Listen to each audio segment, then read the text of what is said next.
శ్రేష్టమైన పని చేయగలడు, తను మర్చిపోగలడు. ఇక ఇది వరదానం కంటే తక్కువేమీ కాదు. మనుషులు ఎప్పుడైనా ఏదైనా కారణం వల్ల తమ ప్రియమైన వాళ్లకు దూరంగా వెళ్లాల్సొస్తే అప్పుడు మనసులో బాధ మేల్కొంటుంది. తను ఆ బాధను మర్చిపోగలడు.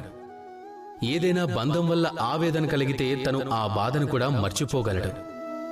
కానీ ఈ ప్రపంచంలో ప్రతి భావాన్ని, ప్రతి వస్తువుని మనం మర్చిపోకూడదు.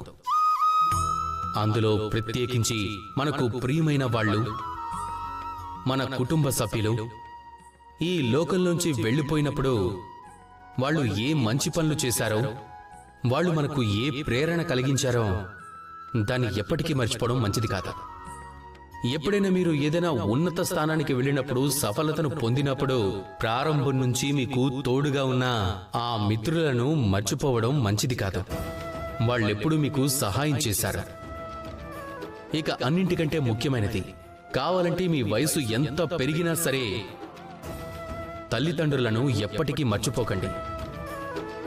మీరు ఎంత పెద్దవాళ్ళైనా సరే వాళ్ళ దృష్టిలో మీరు పిల్లలుగానే ఉంటారు. అనుభవంలో కూడా వాళ్లకంటే చిన్నగానే ఉంటారు. అందుకే మీ తల్లిదండ్రులను ఎప్పుడూ మీ దగ్గర ఉంచుకోండి. వాళ్ళని ఎప్పటికీ మర్చిపోకండి. దుఃఖంలో మీకు తోడుగా ఉన్న వాళ్ళందరినీ మీరెప్పుడూ మర్చిపోకూడదు. అప్పుడే జీవితంలోకి సుఖం వస్తుంది. రండి, అలాగే నాతో పాటు ప్రేమగా చెప్పండి, రాధా కృష్ణ.